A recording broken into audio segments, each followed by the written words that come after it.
Hello everyone, मैं मीनाक्षी बजाज एक बार फिर आप सबका वेलकम करती हूं अपने चैनल पर। आज जो टॉपिक मैं आपके साथ डिस्कस करने वाली हूं वह है लाइफ साइकिल कॉस्टिंग।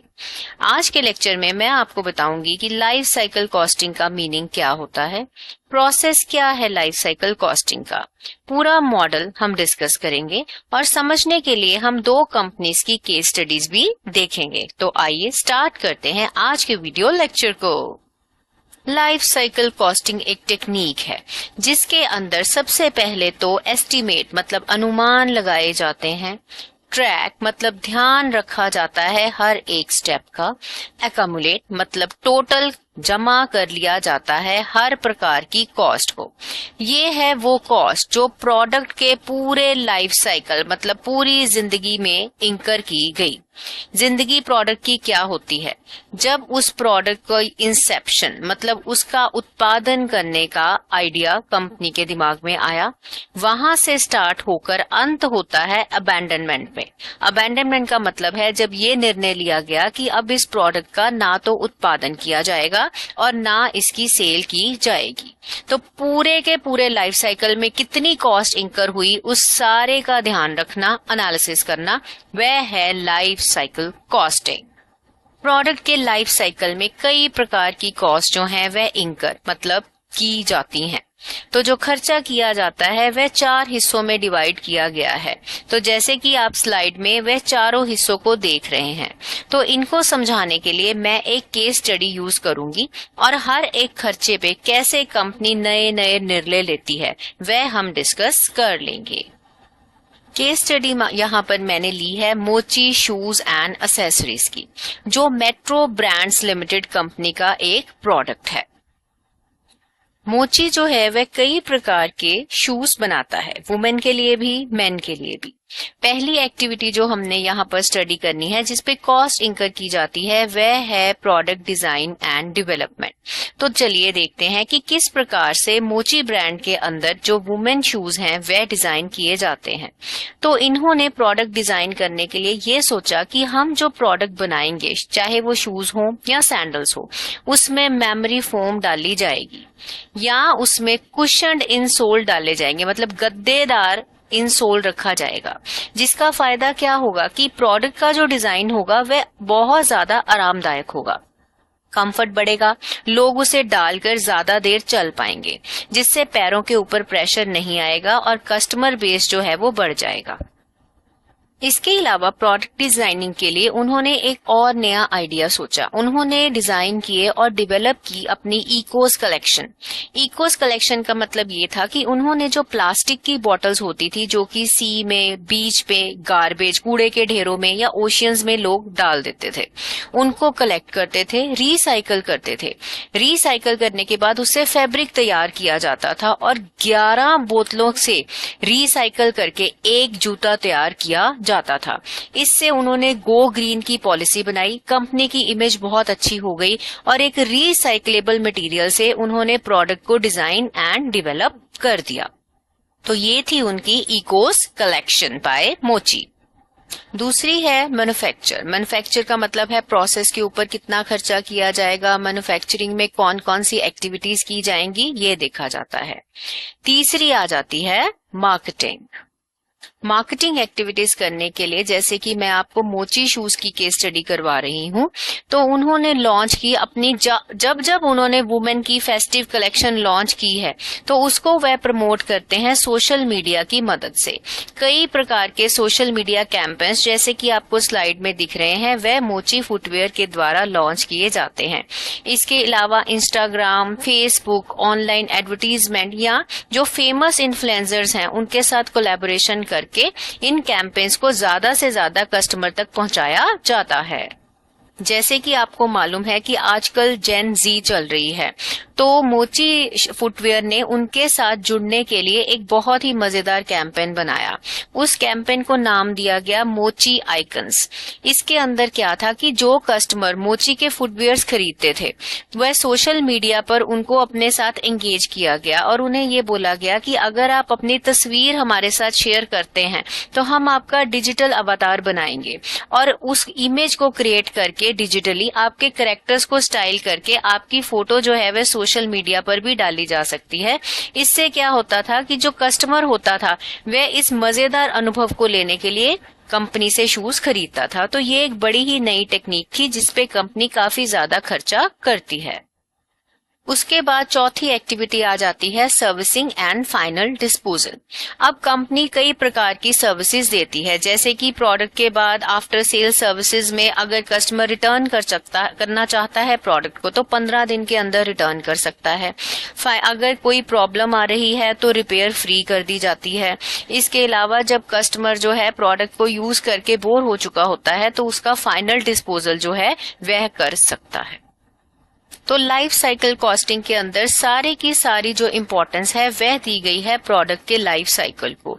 जैसे कि लाइफ साइकिल का मैं आपको ऑलरेडी बता चुकी हूँ। तो प्रोडक्ट का जो लाइफ साइकिल है वह 4 हिस्सों में बांटा गया है, इंट्रोडक्शन, ग्रोथ, मैच्योरिटी और बाद में आ जाता है उसका डिक्लाइन, जब सेल्स कम होने लगती हैं।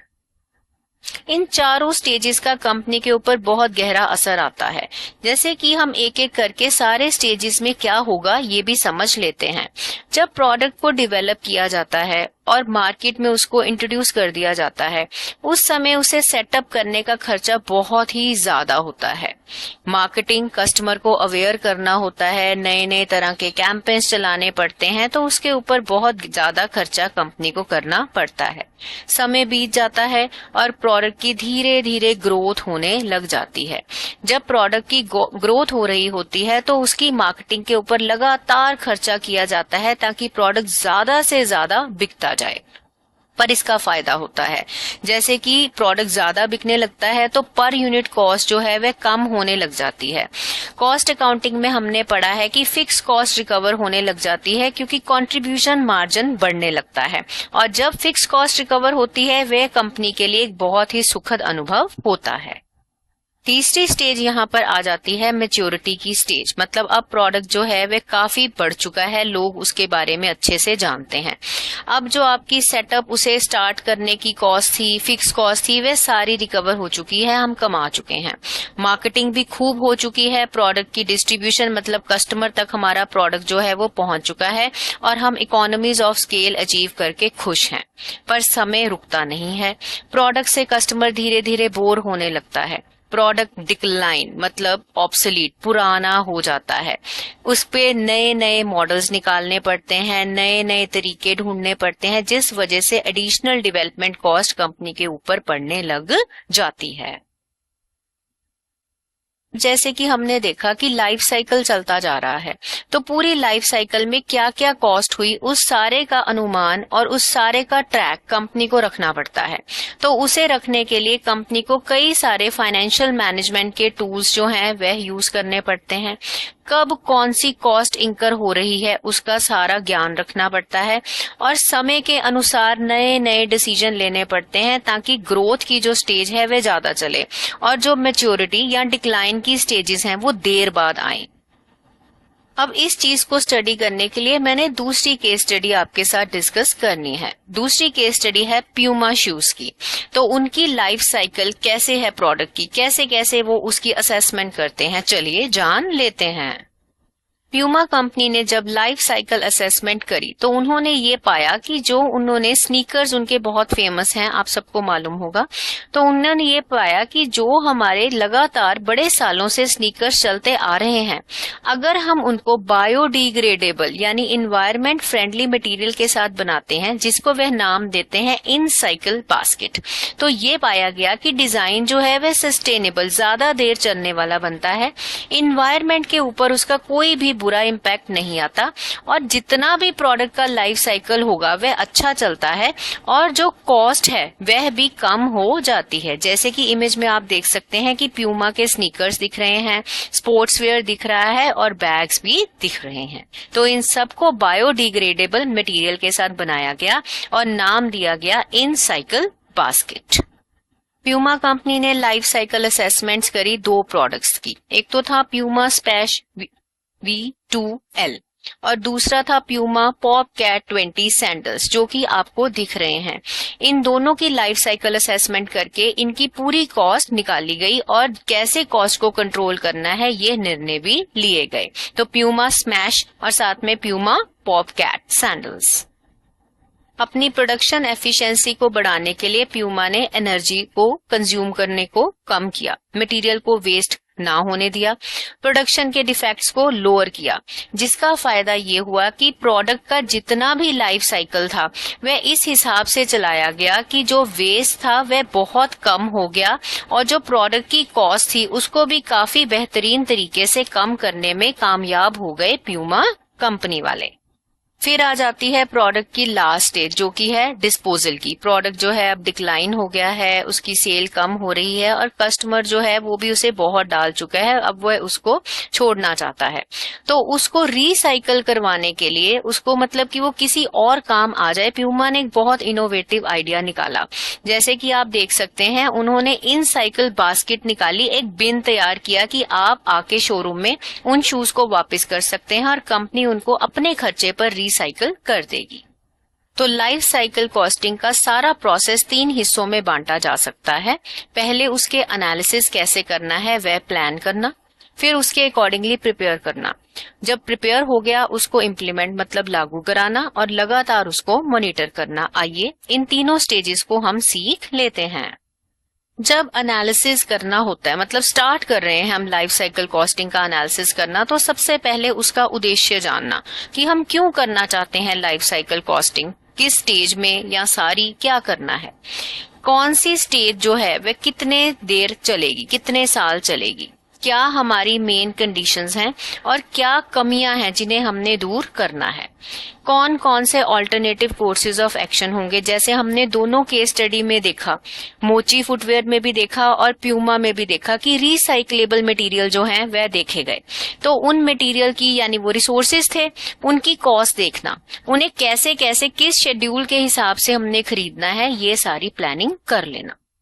तो जब लाइफ साइकिल कॉस्टिंग का मॉडल बनाया जाता है उस समय ये बहुत जरूरी है कि कोई ना कोई अकाउंटिंग की टेक्निक को यूज किया जाए, उसे बोला जाता है अकाउंटिंग स्ट्रक्चर। उसी से सारे एसेट के ऊपर कितना खर्चा करना है ये एस्टिमेट बनाए जाते हैं ताकि कॉस्ट के एक एक कंपोनेंट को देखा जा सके और उस पर गौर किया जा सके। मॉडल के अंदर हमने ये 6 काम करने हैं। जैसे कि मैंने बताया कि कॉस्ट को ब्रेक डाउन करना है, कॉस्ट को छोटे छोटे हिस्सों में डाल के पूरे का पूरा एनालिसिस करना है। जो कॉस्ट जरूरी नहीं है यानी इतना ज्यादा उस पे मेजर खर्चा नहीं हो रहा, उसको साइड पे कर देना है। उसके बाद ये देखना है कि एक एक जो हमने एलिमेंट सोचा है प्रोडक्ट में ऐड करने का, उसके ऊपर कितना खर्चा आएगा। अनसर्टेनिटीज, अनदेखा अनजाना क्या खतरा हो सकता है, सारी कॉस्ट को इंटीग्रेट इकट्ठा करना और समय समय पर रिव्यू करते रहना। अगर कहीं कोई गलती होने का अंदेशा है तो उसको पहले ही प्रिवेंटिव मेजर लेके रोक देना। उसके बाद लाइफ कॉस्ट एनालिसिस की प्रेपरेशन की जाती है। इसके अंदर जो असल में कॉस्ट हो रही है, रियल कॉस्ट जो हम खर्चा कर रहे हैं, उसका पूरा डाटा इकट्ठा करना। इकट्ठा करने के बाद उसका रिव्यू करना और एक ऐसा मॉडल तैयार करना जिसमें एक्चुअल कॉस्ट और स्टैंडर्ड कॉस्ट को कंपेयर किया जा सके और एक कंट्रोल मैकेनिज्म बनाना जिनको गलतियों को तुरंत से सही कर लिया जाए। जब भी लाइफ कॉस्ट एनालिसिस किया जाता है उसके अंदर एक ही फंडा यूज होना है, वह फंडा है कंटिन्यूअस मॉनिटरिंग का, मतलब लगातार चीजों के ऊपर ध्यान बनाए रखना, परफॉर्मेंस पे गौर करना और ये देखना कि कौन कौन से मेन एरियाज हैं जिनके ऊपर कॉस्ट की बचत की जा सकती है। तो सारी परफॉर्मेंस का ध्यान बनाए रखना। तो यहाँ से ये समझ आता है कि life cycle costing traditional costing से अलग है। ट्रेडिशनल कॉस्टिंग में एक ही साल की कॉस्टिंग की जाती है, परंतु लाइफ साइकिल कॉस्टिंग में कई सारे सालों की यानी सेवरल कैलेंडर ईयर्स की, हो सकता है लाइफ साइकिल 10 साल तक चले तो सेवरल कैलेंडर ईयर्स में उसका डाटा लिया जा सकता है। ट्रेडिशनल शॉर्ट टर्म है और जो लाइफ साइकिल कॉस्टिंग है वह लंबे समय तक चलती है। तो यहाँ पर कॉस्ट सीमित है एक फाइनेंशियल ईयर तक, पर यहाँ पर कॉस्ट जो है वह स्टेजेस के हिसाब से चलती जाएगी। तो इसके साथ ही 2 केस स्टडीज के साथ हमारा आज का लेक्चर कंप्लीट हुआ। मैं उम्मीद करती हूँ कि आपको लेक्चर अच्छे से समझ आ गया होगा। मिलते हैं हम बहुत जल्द एक नए वीडियो लेक्चर के साथ।